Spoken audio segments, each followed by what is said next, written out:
Un gusto saludarlos, bienvenidos. Este es nuestro espacio de análisis, de debate aquí en Cable Noticias, la otra cara de la moneda. Ustedes saben, les damos distintas lecturas de los hechos que nos importan a los colombianos para que usted se haga su propia conclusión allá en casa.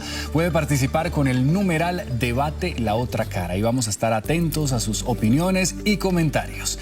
Dicho esto, nuestro tema del día, tenemos que analizar la controversia cada vez más creciente de la polémica propuesta de reelección presidencial del presidente Gustavo Petro, que la impulsa nadie más y nadie menos que el jefe de despacho, Alfredo Saade. Ustedes recordarán en la tensionante instalación de la última legislatura que él salió del recinto gritando precisamente eso: reelección, reelección. Luego en X dice que va a hacer todo lo posible para que se reelija el presidente Petro en el 2026, dice el jefe de despacho Alfredo Saade. Teniendo en cuenta esta polémica propuesta, que no es nueva, está rondando, pero que la impulse el mismo jefe de despacho, pues la controversia está sobre la mesa. Incluso la división se genera al interior del mismo pacto histórico. Otro importante funcionario del gobierno Petro, el director de la UNGRD, Carlos Carrillo, tuvo tremendo rifirrafe con Alfredo Saade. Le dijo incluso que tiene que dejar la payasada, que no le queda bien ese showcito, es decir, una pelea de gran calibre. Y desde luego, voces de la oposición también critican que faltando un año para que termine el periodo, se siga impulsando esta idea, porque para ellos constitucionalmente es imposible que se pueda hacer por las vías legales y constitucionales. Antes de empezar el análisis, veamos una nota de contexto para entender la controversia que se ha generado a raíz de esta propuesta de reelección del presidente Petro. Todo empezó por esta reacción en la instalación del Congreso. Alfredo Saade, jefe de despacho del gobierno, es la persona que grita reelección después de salir del Capitolio Nacional. Trinó que hará lo posible para la reelección del presidente Gustavo Petro.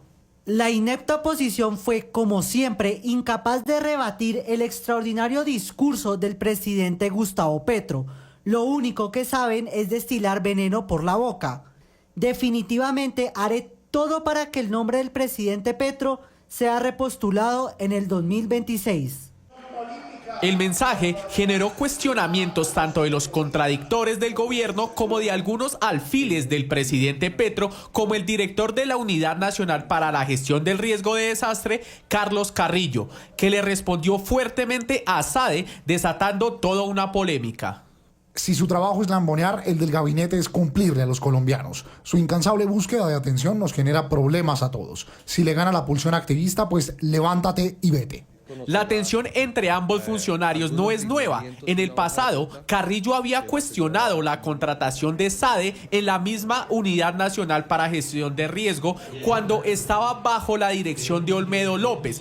Este cruce de declaraciones ocurre en una nueva controversia, abriendo el debate sobre una posible reelección del presidente Gustavo Petro. Ahí estaban los detalles de ese rifirrafe. Vamos a empezar a analizar esta propuesta, también lo que viene en la nueva legislatura. Para eso está aquí con nosotros en el set de La Otra Cara el senador Carlos Meis, el senador por el Partido Centro Democrático. Senador, bienvenido aquí al debate, gracias por acompañarnos.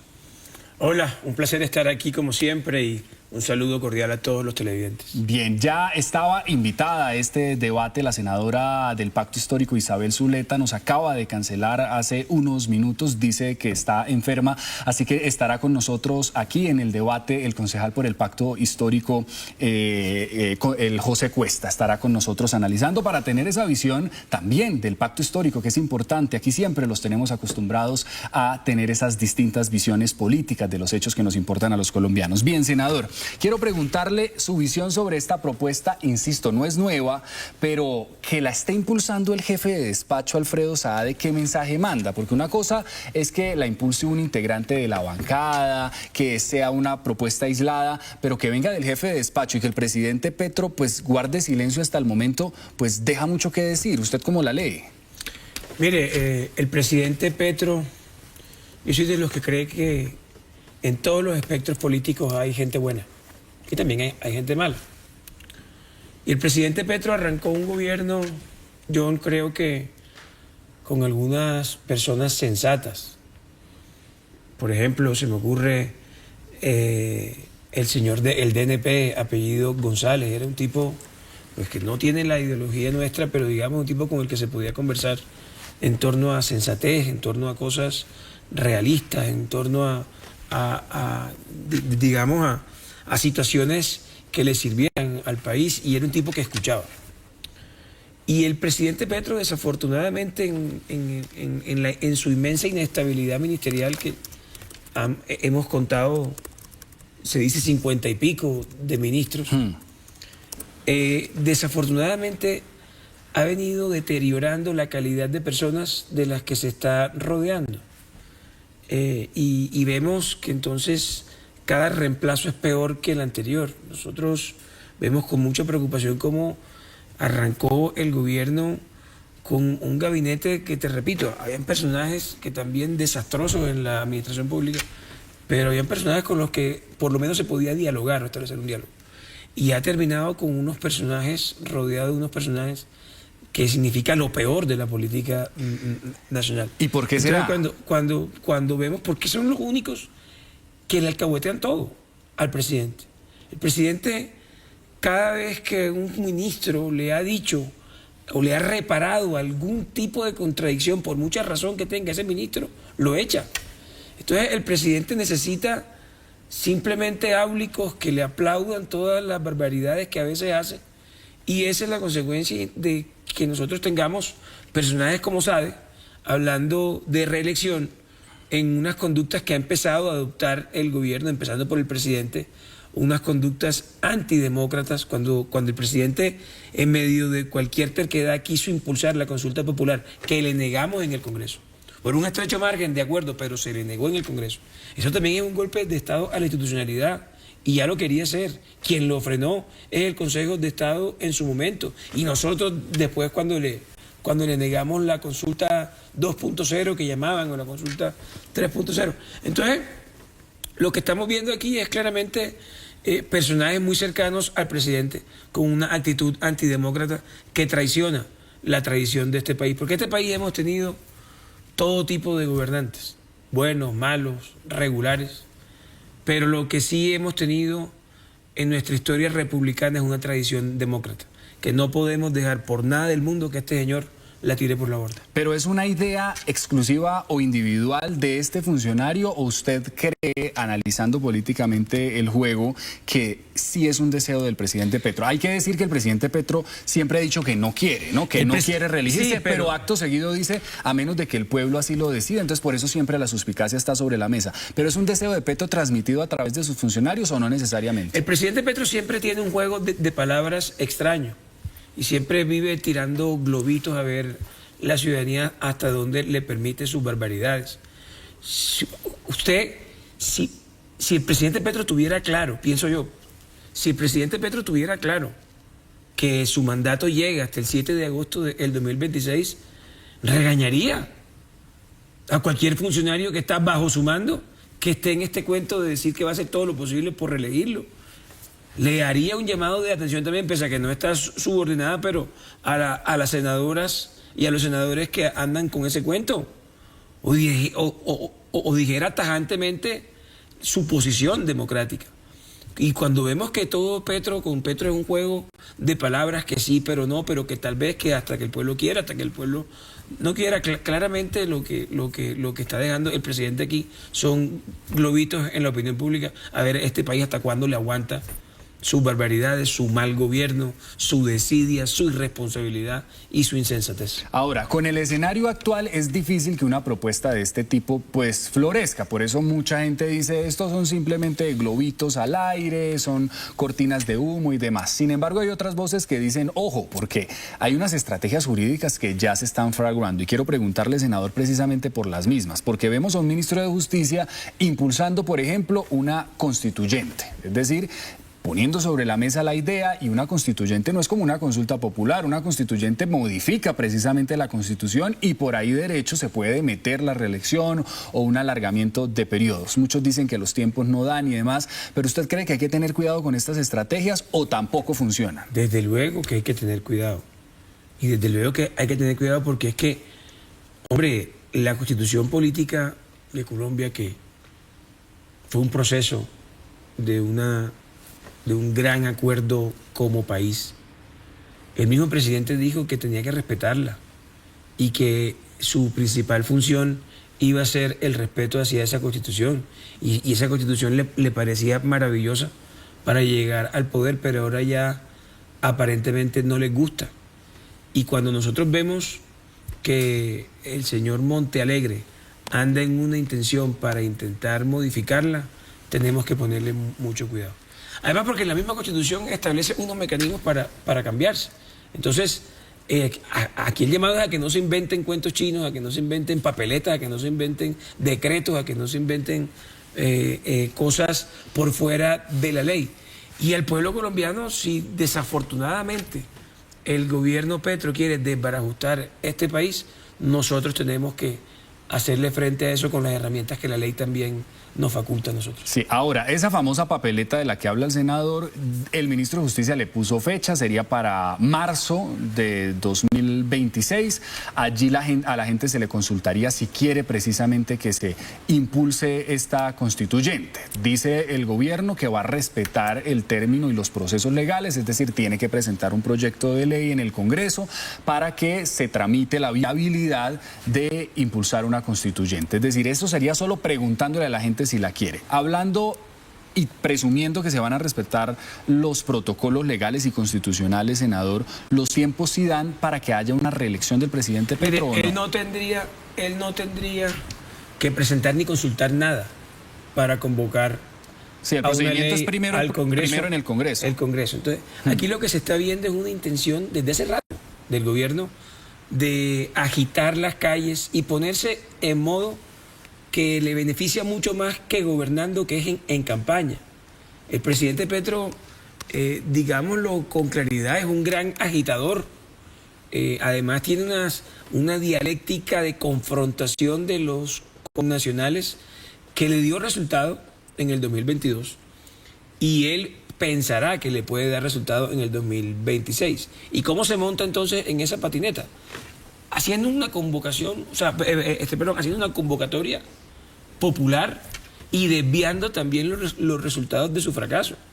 El presidente Petro, y espero que hablemos de eso más adelante, vimos el 20 de julio un discurso totalmente mentiroso, apartado de la realidad y con unas cifras muy mal contadas, que lamentablemente esperemos que tengamos el espacio para poder refutarlas, todas y cada una de ellas, la inflación que dijo, las cifras de mortalidad infantil que hablábamos ahora, todo eso. Entonces, cuando por otro lado vemos un país que aumenta en un 42% las quejas en el sistema de salud, cuando vemos un país que aumentan los homicidios, cuando vemos un país que se desbarajusta en los temas que le duelen al ciudadano, y Petro mete al ciudadano en campaña, lógicamente lo que está haciendo es hábilmente no respondiendo por su fracaso, sino poniendo a mirar a la opinión pública para otro lado en vez de afrontar los resultados de su gobierno. Claro, y sí, ya hablamos de eso precisamente porque en ese discurso el presidente salió abuchado del Congreso diciéndole mentiroso, mentiroso, pero luego el presidente también tilda de mentirosa a la oposición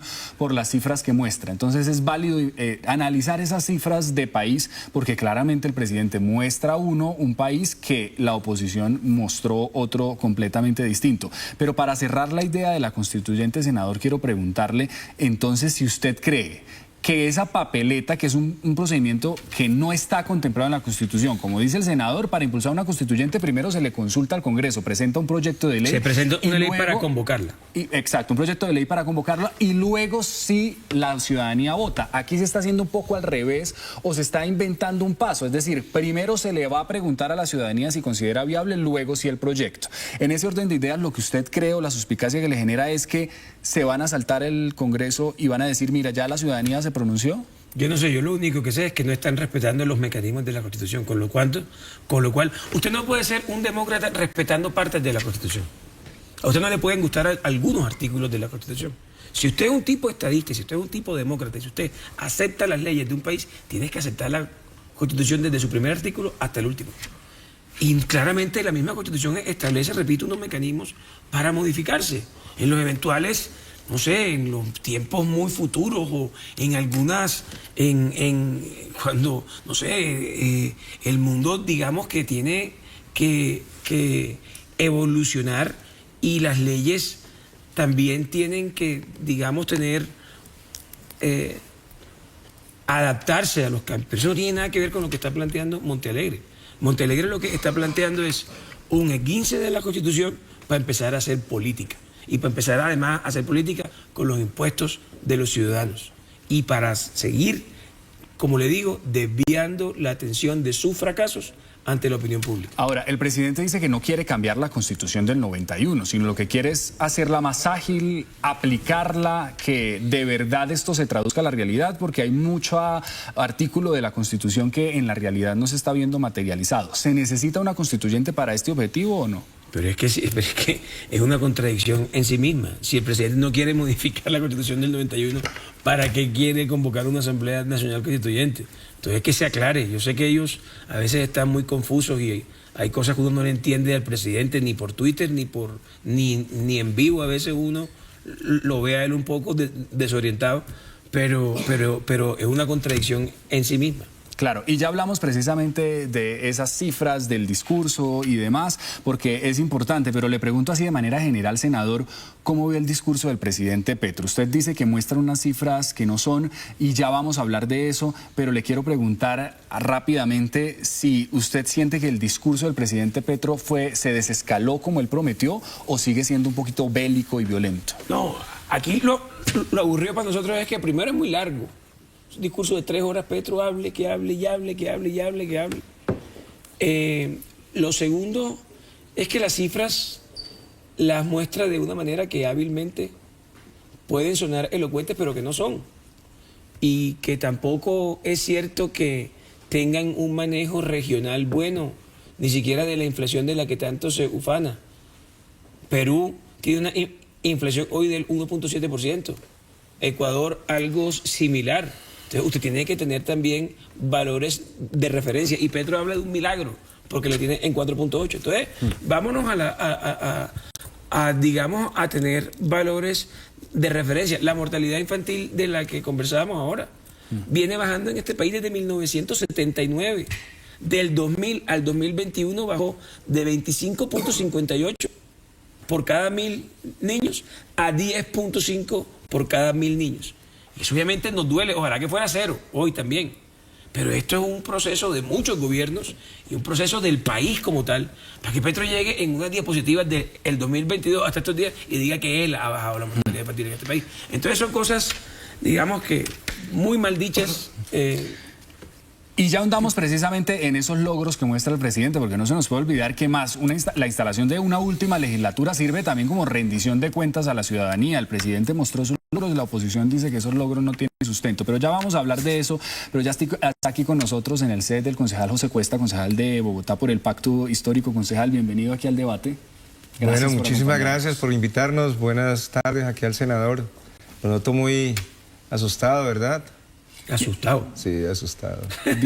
Ya hablamos de... Me imagino porque viene el 28 de julio.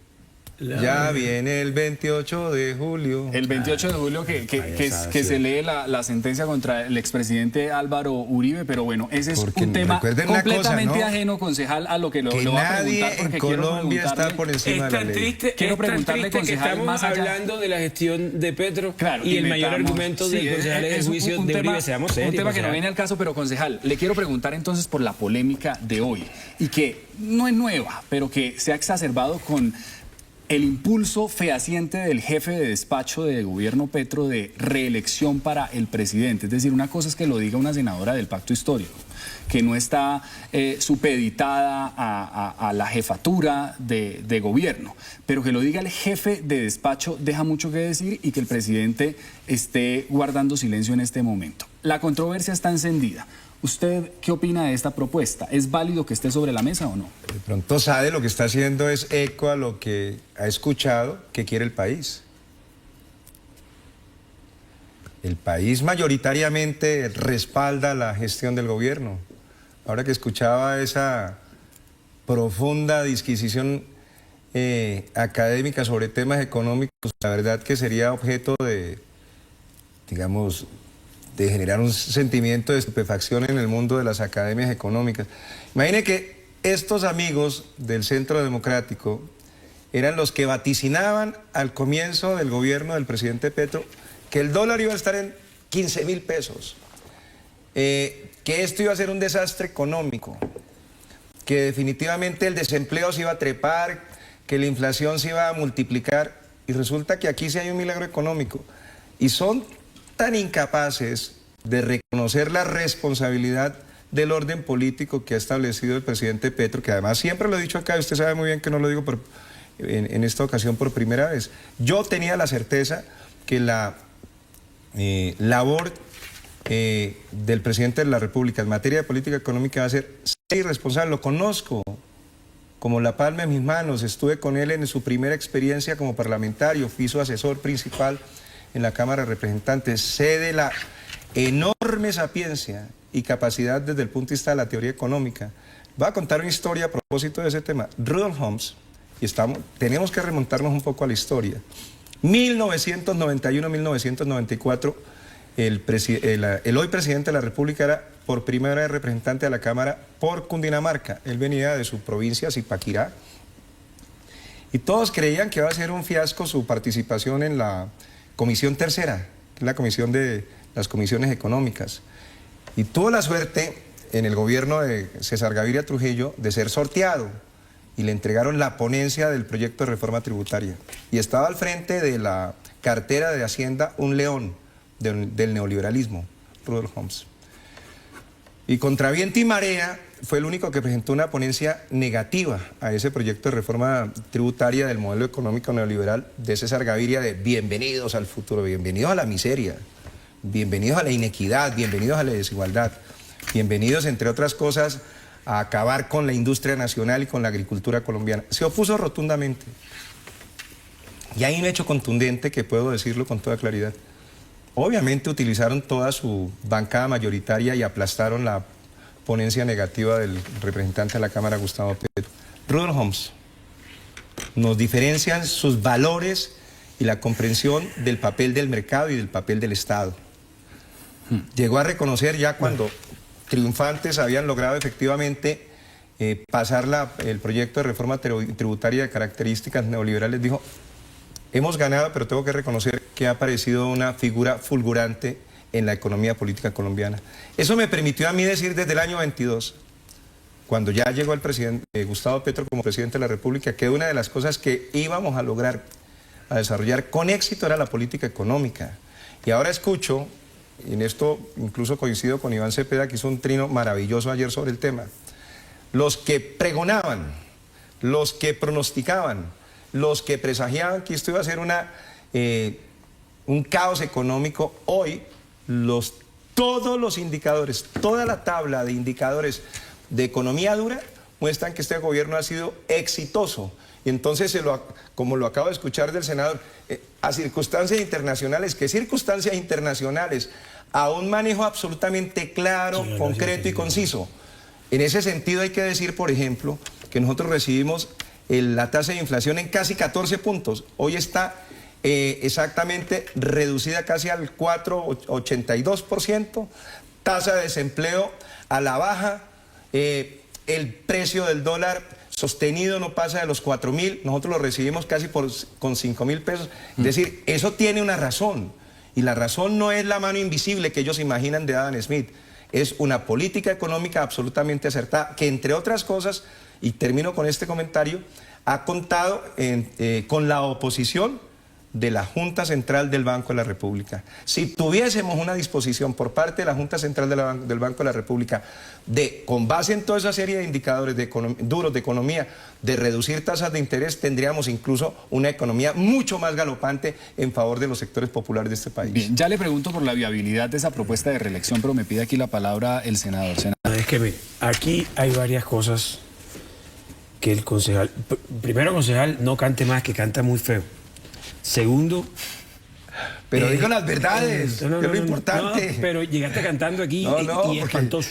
Yo definitivamente lo que tengo que decir es la verdad. Vale, listo, pero entonces yo te escuché todo lo que dijiste que no fue precisamente verdades.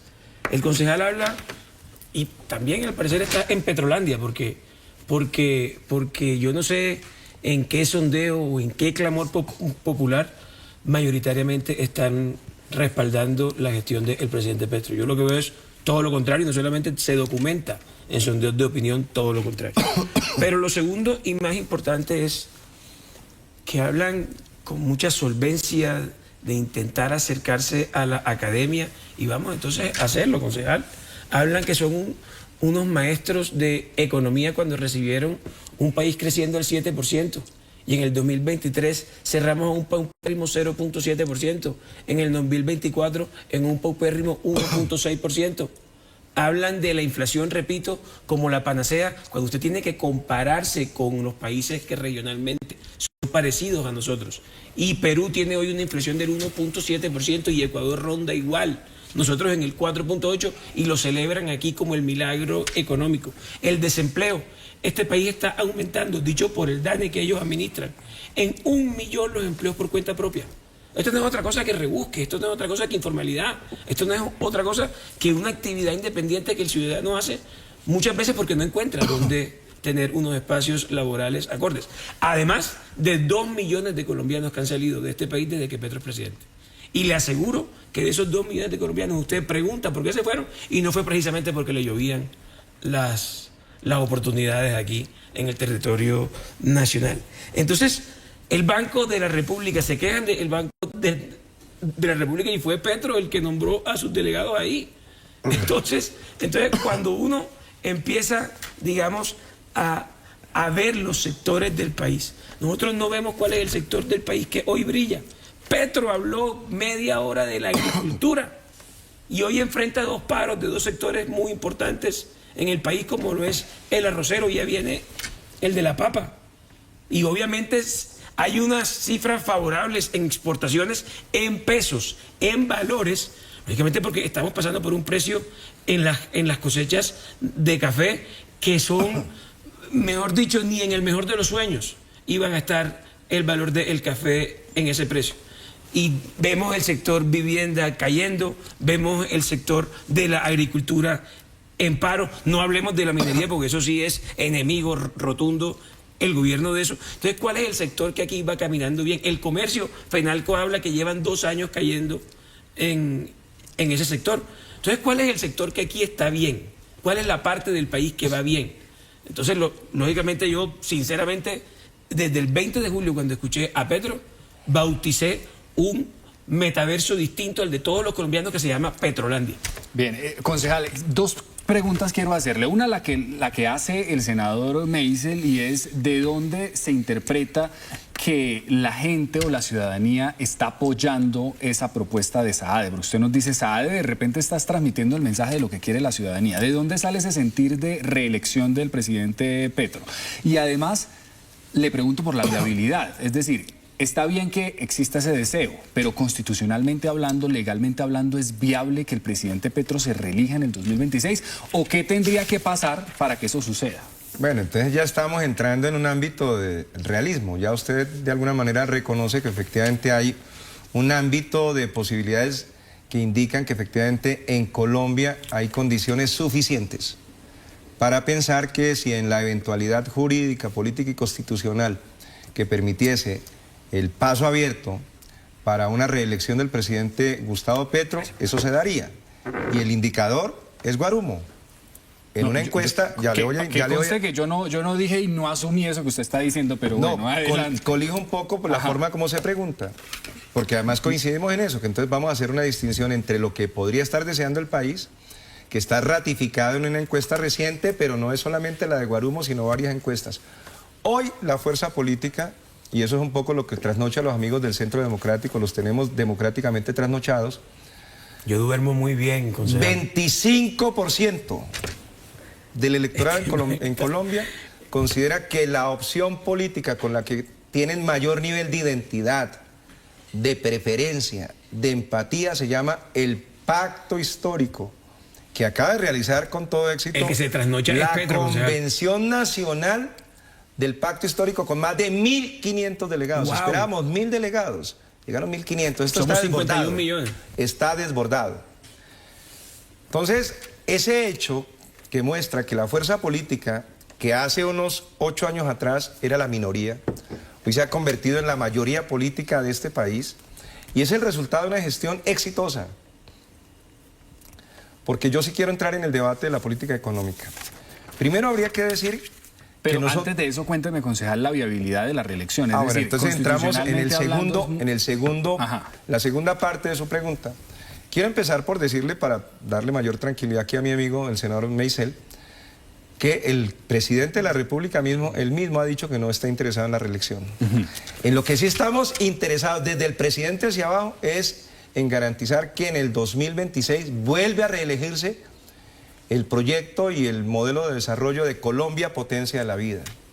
Y es el que se va a dar hoy por hoy, que es lo que están indicando los números en los datos estadísticas, que el único partido que tiene en Colombia asegurado ya un puesto en la segunda vuelta se llama el Pacto Histórico, con cualquiera de sus candidatos. O sea, ¿usted no apoyaría la reelección de Gustavo Petro? No, yo estoy diciendo lo mismo que ha dicho el presidente Gustavo Petro, que él mismo ha dicho que él no se quiere reelegir, que él no es como Uribe. Pero acto seguido es que él no es como el Centro Democrático. Lo decide, si el pueblo le dice... Obviamente que no es como Uribe. ¿Sabes por qué no es como Uribe? Entonces, porque en ese Uribe orden de ideas lo que quiero decir es que de lo que sí es efectivamente cierto es que dentro del gobierno nacional y el pacto histórico y por supuesto el Frente Amplio hay un consenso generalizado en torno a la necesidad de reelegir Colombia, el país de la belleza. Y ahí permítame entrar entonces en el debate de fondo.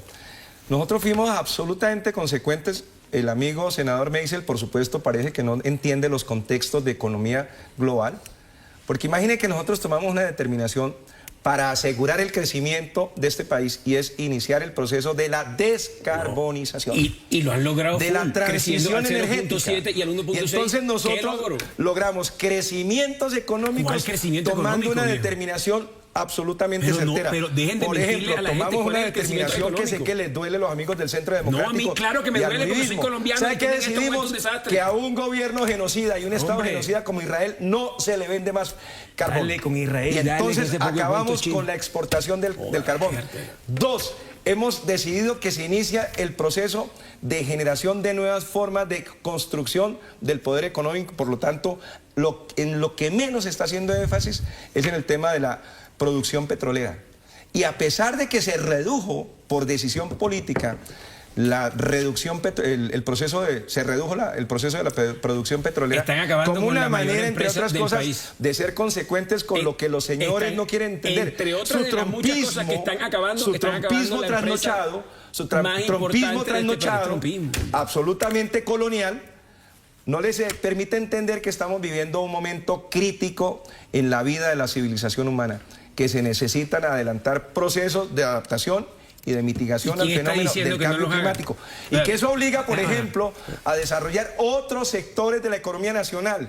Y qué orgullo saber, por ejemplo, que hoy el renglón económico más importante que tiene el desarrollo del crecimiento del Producto Interno Bruto de este país es exactamente la agricultura. Sí, y por eso sin necesidad de tener que hacer uso de los combustibles fósiles. Y segundo renglón económico de la economía colombiana. ¡Qué maravilla!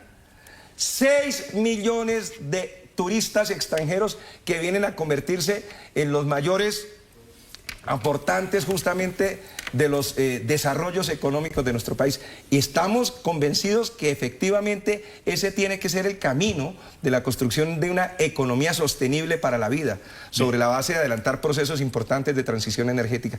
Y ojo que en la agricultura, que es lo que quieren omitir nuestros amigos, dígame, señor senador de la República, usted que es del Centro Democrático, pero dígamelo con absoluta certeza. Todo lo que te estoy diciendo con ¿cuántas certeza. hectáreas Aquí el que está diciendo mentiras del cuarto capítulo del Acuerdo de Paz con las FARC en 2016, que es un acuerdo de Estado, cumplió el presidente Duque? 0 hectáreas. Nosotros tenemos el orgullo de decir que hoy hemos entregado 610.000 hectáreas. Ojo. Ese crecimiento Petro habla de 400.000. Ese crecimiento, son 616.000 entregadas, 616.000 hectáreas. Entonces, ese milagro económico que se expresa en que el renglón más importante de la economía colombiana es la agricultura. El agro es el resultado de la democratización de la tierra. El único milagro. Porque siempre lo dijimos nosotros. Ojo con este dato que no es menor. Y estamos hablando de teorías económicas profundas. Todas las revoluciones del capitalismo occidental, se les voy a mencionar, Estados Unidos, Inglaterra, la misma Francia, fueron precedidas de importantes procesos de reformas agrarias. Lo que tiene estancado El modelo del capitalismo en Colombia es exactamente estos sectores que, como el Centro Democrático, siempre defienden a los terratenientes y que por allí terminaron metiéndose en los modelos de las Convivir y del paramilitarismo. Senador, comentarios sobre este tema económico para luego preguntarles por otros temas importantes de ese discurso y de lo que viene. Bueno, primero, a mí no, yo no puedo aceptar que digan que el Centro Democrático defiende terratenientes que entre otras cosas se meten con paramilitares, porque yo hago parte del Centro Democrático. Y yo nunca he estado en un grupo ilegal, viejo man. Entonces lo primero que te pido es un poquito de respeto. Segundo, claro que hay un desafortunado milagro. Nadie se explica cómo hicieron para que en un año este país creciera casi 7 veces menos. Eso sí es desafortunadamente un milagro bastante negativo, pero al final es un acto inexplicable. Yo no le puedo aceptar al concejal que hable bondades de este país. Insisto, salgan de Petrolandia. Hablan de la agricultura y están afrontando 2 paros. Usted puede hablar de la Revolución Francesa, del capitalismo de Inglaterra, todo lo que usted quiera, pero aterricemos en la realidad nacional y lo que está sintiendo el ciudadano colombiano. Hoy han aumentado en 38% las quejas del sistema de salud desde que Petro es presidente. Hoy los maestros que tanto defendieron al gobierno, hoy es 22 de julio, le quedan 9 días a los maestros de atención en una de las mejores clínicas que tiene este país, porque ya la Fundación Santa Fe dijo, aquí no vengan más porque aquí nadie paga por ustedes. Cuando abordamos los homicidios y la inseguridad, el presidente habla que este país puede tener resultados de seguridad satisfactorios. Por Dios, ¿en qué país vive el presidente? Aquí están extorsionando y están azotando a las bandas criminales, a Raimundo y a todo el mundo. Eso es lo único que se ha democratizado en este país, la extorsión, porque antes extorsionaban a la gente pudiente. Ahora están extorsionando a la señora que vende productos en la calle, al que quiere sobrevivir de alguna manera. A todo el mundo están extorsionando en este país. Entonces, a mí, o sea, no, están acabando. Ahora que habló de el petróleo, la empresa más importante que tiene Colombia. Hablan de transición energética, pero no la construyen. Todos los proyectos eólicos de generación hídrica, y en ese sentido se van porque no hay certidumbre en este país. Tampoco desarrollan grandes proyectos de paneles solares. Las metas y los resultados que dicen. El otro día escuchaba yo al ministro Palma hablar que han instalado 25.000 hogares con paneles solares. Somos 13 millones, por Dios, 14 millones de hogares. Lo que están haciendo es una prueba piloto. O sea, eso es insignificante en las cifras, que es a lo que ruego yo que nos centremos. No en las sensaciones, no en la ideología, no que aquí al concejal le caiga bien o mal Petro. Vámonos a los resultados, vámonos a las cifras, para que vean que no hay que ser muy inteligentes para entender el fracaso que tiene este gobierno a cuestas. Bien, al margen de este tema económico hay otro tema que sí que ha estado en boga en las últimas horas y en las últimas semanas, y es el tema de política de paz total, que está ligado con la seguridad, porque resulta que el 20 de julio allí el ministro de Justicia radicó ese polémico proyecto de ley de los nuevos estatutos de la paz total o de sometimiento de las bandas criminales. Quiero preguntarle a ambos por lo que viene en materia de seguridad y de paz total también, porque este proyecto ha generado mucho resquemor. Concejal, ¿cómo justificar todos estos beneficios y medidas a bandas criminales, a capos, excapos, a integrantes de la primera línea? El gobierno insiste en que esto va a generar mayor seguridad, va a traer paz para muchas zonas del país. Otros lo leen como un sometimiento del Estado, como impunidad. ¿Qué decir frente a este rubro también muy importante para el país? Bueno, en términos generales, el proyecto que fue puesto a consideración por parte del Gobierno Nacional a través del Ministro de la Justicia sobre la política de paz total está enmarcado básicamente en los criterios que fueron ya señalados desde el comienzo de este gobierno. En primer lugar, hace una distinción del carácter político de unos determinados actores armados, con los cuales sin duda alguna hay que avanzar en procesos de diálogo político. Hoy encontramos, por ejemplo, que un importante delegado del Vaticano se encuentra ya en Colombia. Es ese sector de la orden, de una orden específica de la Iglesia Católica que tiene asiento en el Vaticano, que viene a jugar un papel importante en la consolidación de los acuerdos políticos con un sector disidente de las FARC, del ELN, concretamente en el departamento de Nariño.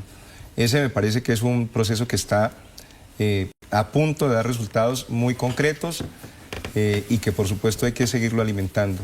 Ese tiene obviamente una atención de carácter político. En segundo lugar, entra un tema que seguramente va a ser polémico, que es el tema de los compromisos que adquirimos en campaña y que hay que honrarlos con el tema de los jóvenes presos políticos de la primera línea. En eso no hay sorpresa. El presidente de la República ha hecho todos los esfuerzos necesarios, tanto desde el punto de vista gubernamental como desde el punto de vista legislativo, para lograr asumir el compromiso de garantizar que efectivamente estos jóvenes que cumplieron una tarea importante en la lucha contra ese modelo absolutamente miserable de iniciar un proceso de reforma tributaria del gobierno del que procede el senador Meisel. Del Centro Democrático. No, compadrito, pero yo no hice parte del gobierno. De acuerdo, entonces, pero era de su partido, exacto, ¿no? Sea pero exacto era de su partido, ¿no? Llevas media hora hablando carreta aquí. O sea, Duque era... Hasta me vengo a enterar que Duque era del Partido Comunista, no creo. Era del Centro Democrático, usted hace parte del Centro Democrático, uno responde por diferencias con él también, las actuaciones políticas del partido al cual uno pertenece. No, papá, no. Entonces, en ese momento, no apoyamos la los jóvenes jugaron un papel muy importante en el estallido social. Estallido social que nosotros no podemos desconocer, que a su turno jugó un papel muy importante en el proceso de la lucha por un cambio de gobierno que se materializó en el año 22. Pero, concejal, y el compromiso con los... ¿Todos son supuestamente presos políticos o hay que mirar caso por caso? El compromiso que se adquirió desde el mismo día 19 de junio que se asume el triunfo es que se iban a buscar fórmulas de salida jurídica y política para garantizar la libertad de ellos. Obviamente, en ese sentido, usted lo sabe muy bien que hay una gran definición establecida en la jurisprudencia internacional del derecho moderno sobre el delito político. Entonces, eso responde un poco a su pregunta. Aquellos casos que estén cubiertos por esa definición extensa de la jurisprudencia sobre el delito político en el ámbito del derecho moderno, pues quedarán incorporados en esa decisión que está de alguna manera consignada en ese proyecto de paz total. Bien. Hasta ahí están, digamos, los actores que tienen alguna connotación política. Concejal, y lo otro, yo quisiese terminar con esto, senador. No, y lo otro, ¿cuál es el inconveniente que el gobierno nacional desarrolle políticas de sometimiento a la justicia de los otros actores armados que están vinculados básicamente al fenómeno del narcotráfico? ¿Qué es lo novedoso aquí? Y aquí entonces hay un gran escándalo por una figura que, entre otras cosas, está ya considerada en la legislación y en la justicia norteamericana, y es establecer unos acuerdos para que las grandes organizaciones criminales vinculadas al narcotráfico entreguen la mayoría de sus recursos económicos, de sus activos mal habidos, que entre otras cosas consolidarían el desarrollo de la economía colombiana, y a su turno se queden con un porcentaje específico. O incluso escuché yo al Premio Nobel de Paz en Colombia, que es Juan Manuel Santos, al mismo Ernesto Samper Pizano, señalando que ese punto pues habrá que discutirse en el quantum, en el porcentaje, pero que la figura es completamente legítima, lo es. Sí, el 12%. No, por eso le digo, lo que es discutible será el porcentaje. No, pero que la figura...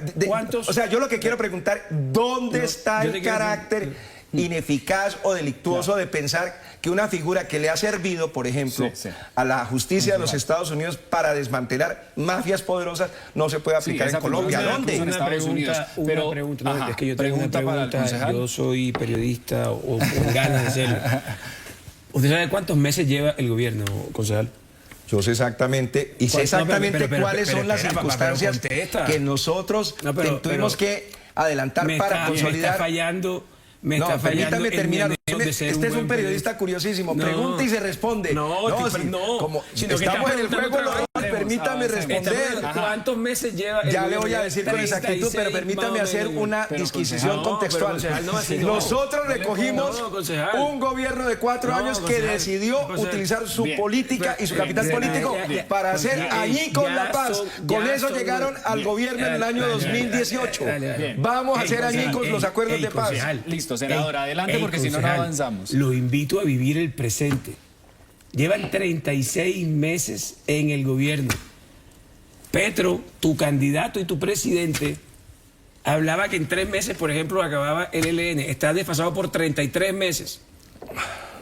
Petro, de todas las iniciativas que está diciendo de paz total y de desmantelar bandas criminales y tal, ¿cuál es la que ha desmantelado? Ya le falta 1 año. Y antes de estar desmantelándolas, lo que está es empoderándolas y cada vez más. Entonces, toda esta estrategia, ¿a dónde nos ha llevado? ¿Y dónde queda la paz urbana en Medellín, mi amigo? Por favor, seamos conscientes de las cosas de que se dicen. Lamentablemente, en forma deliberada, por prejuicio ideológico, y está escuchando a un señor hay un como hecho el muy concejal importante, la paz un país urbana. que no existe. Es que hablemos de la tarima en Medellín. Déjeme hablar un segundo. Hablemos de la tarima de Medellín. Hablar, que yo lo escuché, señor. Ah, bueno. La paz urbana en Medellín. Yo lo escuché. Eso significa desmantelamiento. No, Bien, adelante, senador, entonces, porque si no pero avanzamos. entonces, Bien, sí, adelante. ¿cuál es el Concejal, país que está regálame un minuto. describiendo este señor? Donde las bandas criminales de aquí caminan en este país a sus anchas, donde el ciudadano está azotado, donde a la oposición nos están disparando. ¿Dónde está la paz total en 3 años que lleva este gobierno, señor concejal? Bueno, entonces ¿me toda permite la estrategia responder? que van a desmantelar, como van y hablan como si estuvieran en el 7 de agosto del 2022 y ya se está acabando, gracias a Dios, este gobierno tan nefasto. Y luego pero viene el siguen próximo conversando cuatrenio. No, papá, yo no creo que la gente sea tan Bueno, vamos idiota a de verdad, vernos. otra vez. Bien. A la gente la Pero engañan hablemos una del vez. proyecto, senador. ¿Qué le parecen las medidas, los beneficios que se ofrece? Hay que decir que así como ofrece estos Este beneficios país, polémicos, también mire, les obliga a someterse y les obliga este país, a entregar las rutas de hasta que narcotráfico este y demás, país no entienda que la tranquilidad y la seguridad de los colombianos depende de la autoridad y del cumplimiento de la ley, vamos a vivir de procesos de paz en procesos de paz y llevamos 70 años en este cuento. O sea, su salida es La autoridad armas. y el sometimiento de la ley. Es que no son armas, es la única forma que la gente pueda vivir tranquila. Cuando usted escucha un ruido en su casa a las 3 de la mañana, no llamas al psicólogo, llamas a la policía, a que te intenten defender. Esa es la condición humana. Eso es lo que la ciudadanía espera y quiere. Entonces, ¿por qué un ciudadano del Cauca no puede pretender que venga su ejército y lo cuide? Que le salve la vida, que lo proteja, que pueda cosechar sus productos tranquilos en la agricultura que dicen defender tanto. Entonces, ¿dónde está esa filosofía? ¿Por qué causa tanto daño estos malos procesos de paz? Porque sencillamente son unas autopistas al crimen y un pésimo precedente futuro. Así llevamos 70 años. En el informe de la Comisión de la Verdad, de este señor, el sacerdote, ¿cómo se llama? Ese señor el padre respetuoso, el Francisco padre Rux, Francisco el de padre Rux. Rux. ¿Qué odio le tiene, ah? No. El padre Francisco de Rux. de Rux, en su informe, que yo no lo odio, me leí su informe. El país, el periodo de tiempo, les guste o no, donde se redujo todos los homicidios de una manera vertiginosa, empieza en el 2002 la curva descendente de la violencia en este país, con un gobierno que llegó hablando de seguridad. Y la seguridad, querido amigo, así a usted no le guste o deteste el concepto, es lo único que le brinda tranquilidad a la ciudadanía. Punto pelota. Los demás 2002. son unos inventos chuecos en los que nos llevan 70 años metiendo. Qué bueno que haya dicho En este eso. cuento estamos hace 70 años. Ahora, de la primera línea, ¿qué decir, senador? Porque parece un tema pegado con dificultad a este mire, proyecto. yo, al contrario de lo que dice aquí el concejal, yo no voté la reforma tributaria de Duque ni la apoyó. Además, no se alcanzó a presentar al Congreso y varios dijimos de entrada que no estábamos de acuerdo con eso, que no era el momento y que no era, digamos, la coyuntura para estar pensando en eso y ni siquiera tampoco eran los impuestos. Otorgaban exenciones tributarias a los poderosos y elevaban las tarifas y los impuestos a las comidas de los pobres, imagínense. Este tampoco no deja hablar. Concejal, ya le doy la palabra, Te estoy concejal, para diciendo su que no la conclusión. respaldaba, entre otras cosas. Bien. Pero el concejal aquí, yo sinceramente, a mí no me cabe en la cabeza cómo el gobierno o cómo puede haber una filosofía o cómo puede haber una clase dirigente que busca premiar actos delictivos. Eso, qué pena, pero a mí no me cabe en la cabeza. Y mientras que pasa eso, el ciudadano que se levanta todos los días a las 4 de la mañana a trabajar, a sacar a su familia adelante, ve atónito por qué a él nadie le tiende la mano de una manera tan diferencial como sí lo hace el gobierno con el crimen. Entonces, para mí, todos estos tipos de actitudes delictivas no se deberían premiar en este país. Y para mí esa es la visión que yo comparto de una sociedad donde se respete la ley y donde se garantice que el ciudadano viva tranquilo, con autoridad, compañero.